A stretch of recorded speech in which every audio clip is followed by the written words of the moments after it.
ucapan mungkin saja karena menganggap bahwa anaknya ini harus bersama dengan dirinya minta kepada Allah dan Rasulnya. Namun justru dianggap sebuah kesalahan karena Allah Ta'ala menegaskan bahwa laisa bukan anak yang lain. Bahasa Quran itu maksudnya dia ini kalau tidak benar tidak perlu doa lagi karena dia sudah memiliki umur dibandingkan dengan iman. Siapa nama anak Nabi Nuh? Kan'an. Pendapat enggak ini apa dia ini ngaku ada minta yang ke sana aku bayar ya. Bayar tuh. Iya, harusnya kan dia kan dengan bayar itu kan bisa dia makan dewek gitu. Otomatis dia misalnya tenggelam bersama orang-orang. Jadi, baca juga Nabi Nuh memberikan apa? Namun jangan begitu pula. Walakin Ibrahim. Datang coba kamu pergi ke Nabi Ibrahim. Minta ke Nabi Ibrahim alaihissalam. Khalilur Rahman. Karena Ibrahim adalah kekasih Allah Subhanahu wa Ta'ala. berarti itu lah itu bapak biar dia yang berpikir pak ya untuk itu selanjutnya juga tinggal dia telah urusan kebaya nyari waktunya memberikan alasan kenapa mereka minta cepat kepada Ibrahim, maka jawaban kedua laku gunaku aku bukan orang yang berhak memberikan syafaat. juga ada yang itu ويذكر ثلاثة كلمات فذكرهن ولكن تؤمن. Nabi Ibrahim juga alasannya karena pernah merasa bersalah kepada Allah Subhanahu wa Ta'ala. Salahnya apa? Salahnya adalah beliau menganggap pernah berbohong kepada Allah. Saya pikir kita, oh kita Nabi berbohong. Dengan kata bohong yang mana nih? Nabi Ibrahim alaihissalam pernah ngomong gini, ketika berhala-berhala patung hancur semua patung tuh. Oh, jadi kesimpulannya tuh tidak berani mereka ya.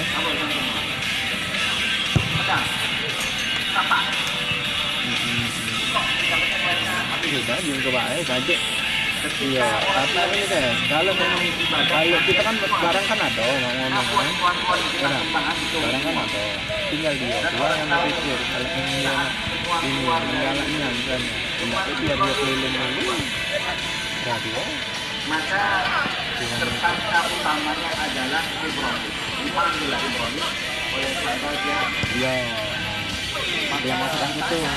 Jadi biar dia itu keliling dulu yang satu kan. Kalau memang dia ada apa istilahnya tidak dapat tapi kita juga balik.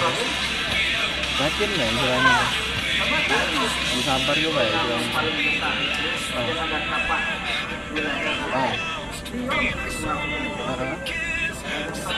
Iya, pasti itu. Itulah benar itu tahu, udah galak yang dari situ kan.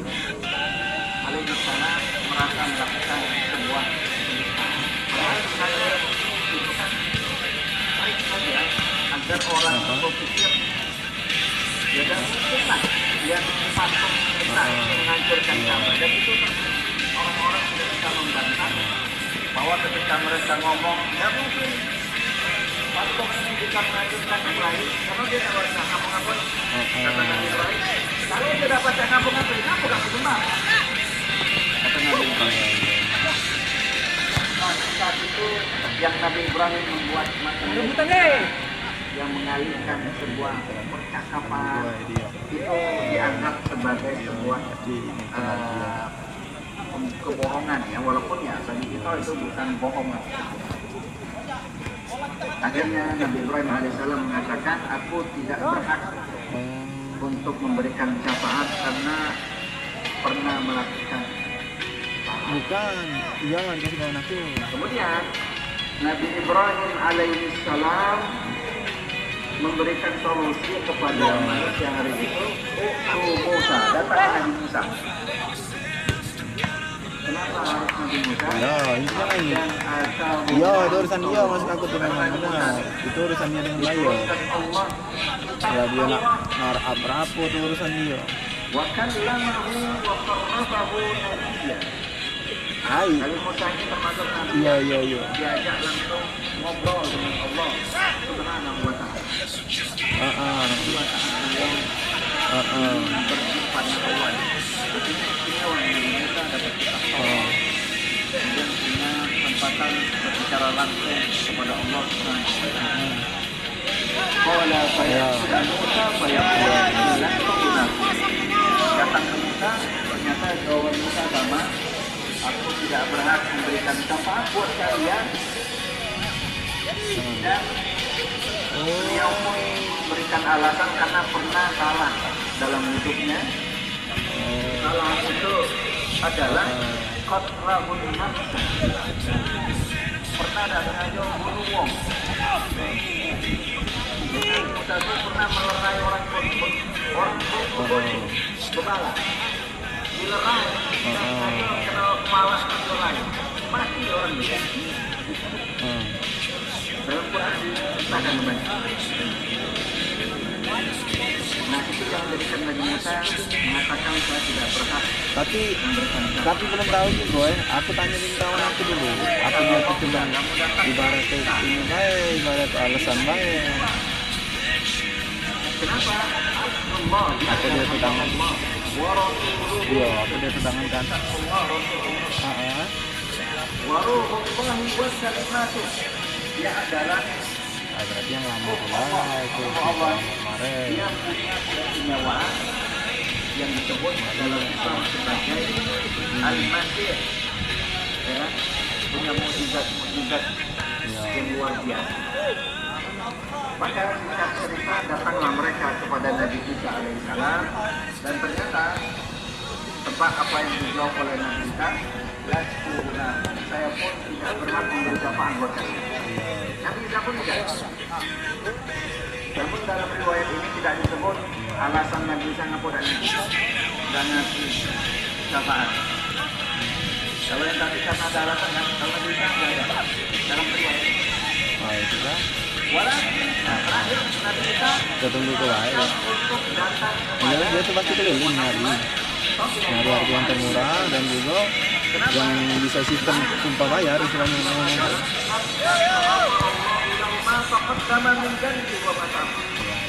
Jadi kata Nabi Isa, Muhammad adalah sosok hamba Allah yang sudah diberikan ampunan Allah. Ya, ada pasti deh. Punya keistimewaan yang luar biasa. Wah, Punya kedudukan yang tinggi di hadapan Allah. Maka datangilah dia, minta syafaat kepada beliau. Fayasuni fa'astaqsim. sudah tunggulah kakek ceritanya cek mana ya. Fayu'zani Ya, aku telepon kawan aku itu. fa'idha ra'aituhu waqa'tu sajidan. Jadi mereka akhirnya datang terakhir kepada siapa? Nabi Muhammad sallallahu alaihi wasallam. Datang ke Nabi, minta syafaat. Ini turunnya. Apa yang terjadi? Nabi sallallahu alaihi wasallam tidak langsung Pak Nabi syafaat. Oh, Kata Nabi alaihi salatu wasallam, aku kemudian ingin kepada Allah untuk bertemu dengan diri, ya. dengan Allah. Benar. Kemudian aku diizinkan pada saat aku melihat Allah, aku tersungkur bersujud di hadapannya. Wayada'uni masya Allahu ayyada'ani. Maka saat aku sujud, aku dibiarkan oleh Allah kondisinya sujud seperti itu sesuai dengan kehendaknya. Kemudian Allah berpesan kepada Nabi Muhammad, irfa Muhammad. Ya lagi. Apa namanya? Berdiri dari sujud. Angkat kepala. Yusma wasfa tusaffa wasal. Kata Allah, apapun Ya lagi yang aku kau telepon minta kawan aku dulu ya. akan diberi. Kawan kita ya. Kau minta syafaat Kita tunggu baik dengan akan kawan tuh. diberi. Kau Iya. minta apapun Wes. akan dikasih. فأرفع رأسي فأثني على ربي بثناء وتحميد يعلمني ثم أشفع فيقودني حتى. Maka Nabi Muhammad SAW mengangkat kepalanya dari sujud tadi. Kemudian Nabi Muhammad memuji Allah Subhanahu wa taala dengan pujian yang diajarkan Allah kepada dirinya. Setelah itu barulah Nabi Muhammad memberikan syafaat kepada umatnya.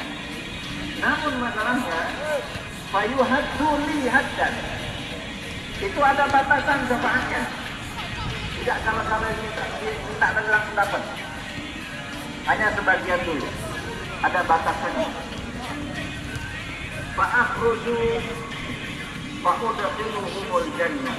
Maka yang dapat syafaat akhirnya aman dari tempatnya. Yang dari neraka dikeluarkan dari neraka. Yang tempatnya gelisah tadi kemudian dimasukkan ke dalam surga. Ini syafaat luar biasa. Yang tadi kondisinya gelisah saja dapat masuk surga, bahkan yang dalam neraka pun dengan syafaat Rasul Sallallahu Alaihi Wasallam akhirnya juga bisa masuk ke dalam surga. Kemudian setelah itu Nabi Sallallahu Alaihi Wasallam kembali minta izin kepada Allah agar diperkenankan untuk memberi syafaat berikutnya dengan cara yang sama. Nabi Muhammad Sallallahu Alaihi Wasallam kemudian sujud. Setelah sujud Allah biarkan sujud itu sampai kemudian Allah perintah untuk tegak dari sujudnya. Kemudian Allah sampaikan apa yang kau inginkan akan diberi. Kau ingin syafaat juga akan diberi syafaat. Setelah itu Nabi memberikan syafaat kepada umatnya. Namun sama saja yahuddu li haddan, ada batas tidak. Maka Nabi berikan sesuai dengan porsi yang diperkenankan kepada umatnya diberikan. Yang ketiga kalinya Nabi izin lagi kepada Allah untuk kita memberikan syafaat dengan cara yang sama seperti yang pertama. Setelah itu Nabi Sallallahu Alaihi Wasallam memberikan syafaat kepada umatnya ya, sampai yang ketiga kalinya akhirnya umatnya Nabi Muhammad SAW sesuai yang diberikan ya bagi mereka yang memang punya hak dapat syafaat, maka mereka akhirnya selamat. Fa'udkhiluhumul jannah, akhirnya mereka masuk ke dalam surga. Hatta ma yabqa fin nar illa man hadathahu Qur'an ay wajaba alaihi. Sampai disebut oleh Imam Qatadah gara-gara Nabi kita syafaat 3 kali lagi. Yang tadi masuk neraka hampir habis. Dimasukkan ke dalam surga. Cuman ada beberapa saja yang masih dalam neraka karena sudah ditetapkan dia akan ada di dalam neraka. Yang lainnya surga. Itulah mengapa kemudian syafaat disebut dengan syafaat malam yang paling malam ada di neraka dan di jatuh. Itulah syafaat Nabi kita Muhammad Sallallahu Alaihi Wasallam. Nomor 2, al-syafa'atu fi idkhali tariqil jannah bi ghairi hisab. Ada syafaat dalam bentuk memasukkan manusia ke dalam surga tanpa proses hisab. Iya, yang itunya kurang kali. Jadi berikutnya tanpa hisab ini bagian juga dari syafaat.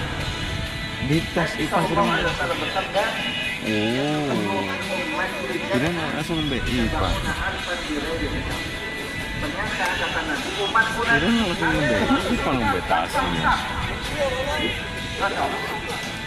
Jangan Pak, masuk surga tanpa hisab.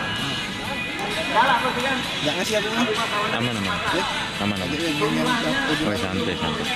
Yang penting kakak ketutup dulu. Masuk tak ada dulu. Yang kecil aja. Buang mana? Siapa tahu untuk 2 masuk kan? 4.000 kalau masuk. Pokoknya Rasul, ya Rasulullah. Ayo balik. Jadi saat nanti nyebut barang kata ini, nanti umatku ada 70.000 masuk surga tanpa hisab. Ada seorang langsung ngomong ke Nabi, ya Rasulullah, Santai baik. masukkan aku dari 70.000. Yang penting kewajiban kakak itulah tutupan Apa kakak. kata Nabi? Allahumma ja'alhu minhum. Ya Allah, jadikan ini satu orang dari Yang lebih alhamdulillah. Itu ya sudah. Ya itu. Yang banyak bersyukur bang. Masuk. Ini orang cerdas langsung, enak. Jangan nunggu-nunggu. Langsung minta ke Nabi. Semua Untuk koma. sama ya. Yang Benar lain pikirannya. ngomong. Tuh, ibu tuh penting. Aku tahu, yang penting ibu tuh aman lah istilahnya. Aku suka bilang, suka. Yang lain. Apa jawab Nabi? Sabab Nabi Nabi saja. Kirim, Ipan ngambil amplop.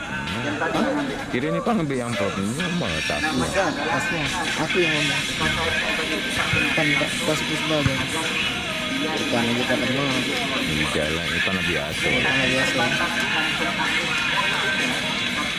Nah, turun nak. Iya, kasih Ipan aja. Ya sama nih. Oke, terima kasih. Aman-aman. Tanpa ijab tadi. Ternyata cuma kok dapat.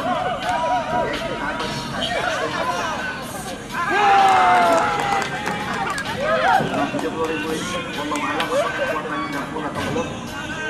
Ya, berharap sih boleh, tapi sepertinya kita harus menyesuaikan juga. Kayaknya tak masuk. Nomor 3. Al-syafa'atu ziyadati darajat. Wa hadhihi syafa'at as-sabiqah khasabihin. Nomor 3 ada jenis syafaat namanya syafaat menambah derajat orang hamba.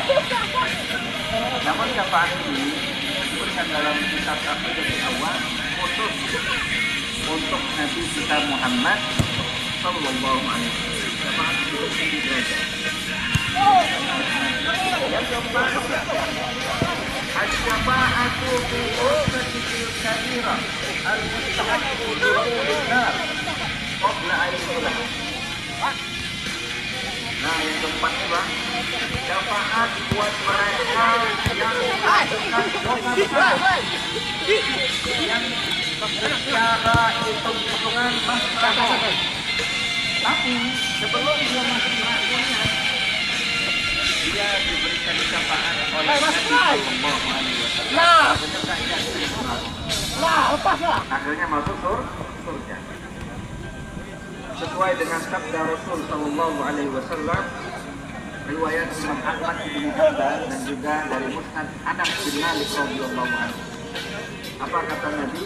Syafaati li ahli kabair min ummati. Syafaatku buat orang dari kalangan umatku yang melakukan dosa-dosa besar. Jadi Pak, walaupun dosa besar kita lakukan, maka jangan kemudian putus asa. Jika kita bertaubat kepada Allah, dan kalau kita betul-betul tulus taubatnya Allah, pun dosa itu terlebih lagi nanti di yaumul kiamat ada kesempatan kita mendapatkan syafaat Nabi kita Muhammad sallallahu alaihi wasallam. Itu belum masuk neraka ya. Syafaatnya belum masuk neraka. Walaupun dia mungkin secara administrasi udah fix masuk neraka. Tapi karena syafaat Nabi tadi akhirnya udah jadi.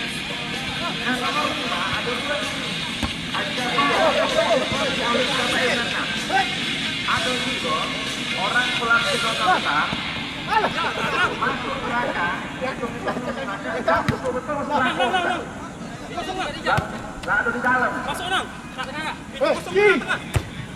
Bagaimana orang ternyata juga punya kesempatan dapat syafaat Nabi kita Muhammad sallallahu alaihi wasallam. Bayangkan dalam neraka. Tapi kalau yang ini masuk berarti lah sempat teknologi atau neraka berarti kan yang dibilang. Kalau yang tadi penting belum kena apa-apa, kalau itu masih maaf semua. Itu nomor 5. Nomor 6. As-syafa'atu liman mata bil Madinah munawwarah. Orang yang dapat syafaat khusus bagi mereka yang mati di tempat yang istimewa, yaitu kota Madinah Al-Munawwarah, mereka yang dimakamkan di kuburan Baqiyah. Nabi sallallahu alaihi wasallam bersabda, "Man istata'a minkum ayyamuta bil Madinah falyamut bil Madinah, fa inni asba'u liman mata." Jadi memang ada beberapa tempat yang diistimewakan, termasuk di Madinah.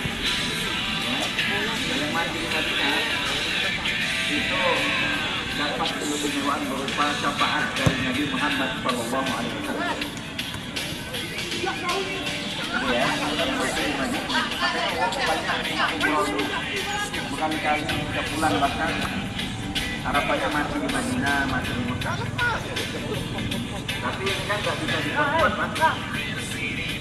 Walaupun setiap bulan ke Madinah, umroh, bahkan di Madinah banyak kejadian harapannya mati di Madinah, umroh tiap bulan, dan tahunnya mati di itu.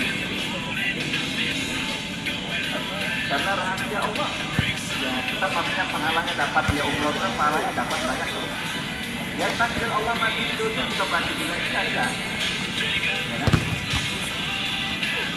Tapi kalau ada yang mati di Madinah, atau tidak beriman tentunya ya, kalau dia amalnya baik, dapat syafaat Nabi Muhammad Sallallahu Alaihi Wasallam. Kemudian yang kedua, as-syafa'atu liman zara qabrahu Sallallahu Alaihi Wasallam. Syafaat bagi mereka yang pernah berziarah ke makam Nabi Muhammad Sallallahu Alaihi Wasallam. Masya Allah.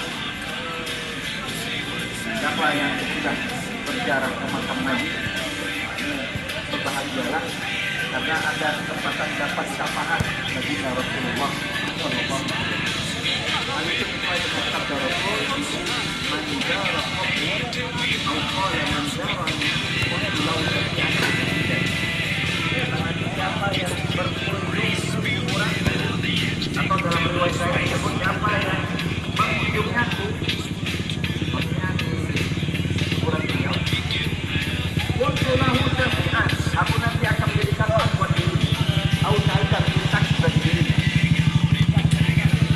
Wa man mata fi ahadil haramain ba'athahu Allahu bi amina yaumil qiyamah. Siapa yang mati di antara dua tanah Mekah dan Madinah, maka Allah Subhanahu wa taala akan membangkitkan dia dalam kondisi yang aman di yaumil qiyamah. Kenapa wong ribetnya kalau nak ibadah itu haji, kemudian mereka tidak lupa untuk berziarah ke makam Nabi Muhammad SAW. Kalau umroh haji kan nanti cuma di Mekah, keluarga di Mekah ya umroh. Nah kalau ke Madinah itu adalah ziarah. Orang yang umroh ke Mekah tidak kemudian ziarah ke makam Nabi, walaupun bukan rangkaian umroh, umrohnya di Ka'bah, di Tawaf. Maka untuk ziarah ke makam Nabi memang sesuatu di luar dari ibadah umroh, namun dia juga ibadah lain bentuknya, berupa kita berkunjung ziarah makam Sayyidina Muhammad SAW, dan ternyata dampaknya adalah kita bisa mendapatkan syafaat dari Nabi Muhammad SAW. Ya, itu mungkin ada yang ditanyakan belum lagi? Ya,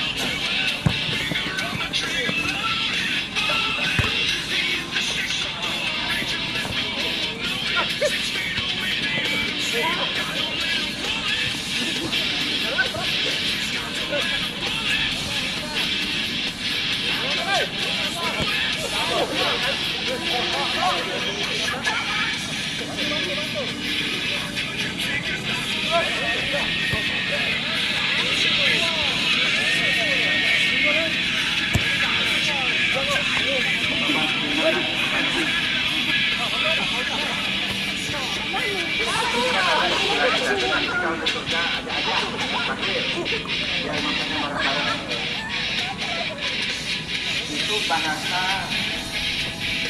apa istilahnya? Itu bahasa optimis. Sama-sama orang yang beriman. Kalau kita udah beriman, itu memang akan membutuhkan Allah Subhanahu wa Ta'ala. Nah, nanti levelnya beda. Tergantung dengan amal. Ada levelnya tinggi, ada levelnya lebih tinggi, ada yang biasa, tergantung dengan amal. Nanti saat di akhirat kita kan dikumpulkan sesuai dengan circle masing-masing, sesuai dengan amal ibadahnya. Wa akbar, apa namanya ada jalan yauma ini dan turun nanti ada jalan amal. Nanti akan dibangkitkan sesuai dengan amalnya, kita akan balapan. Maka saat itulah kita bisa melihat saudara kita, teman kita. Dan saat itu bahasa yang tadi disampaikan oleh Pak Hendri bahwa ngajak teman kita kan, bahasa itu bagian dari cara kita berinteraksi dengan sesama orang-orang beriman. Ya kan? Dan itu sesuatu yang normal kalau kita ngajak cuma kita bareng. Wajar saja, karena selama itu kita sama saudara. Sama-sama ngaji sama-sama orang. Yang tidak masuk di akal itu ngajak kawan itu masih kenal, tapi dia bagiannya beda dengan bagian kita. Kita bagian surga, dia bagian takut. Nah, bagian dia aja. Tapi dia ada bagian. Kita beri coba aja, kita ambil tangannya, kita ajak bersama. Kita hendak itu. Yang itu kan itu. Bahkan nabi-nabi lagi ya, diminta syafaat mereka menolak semua tuh. Apalagi kita ya orang biasa, orang awam. Maka komunikasi yang tadi istilah kita ajak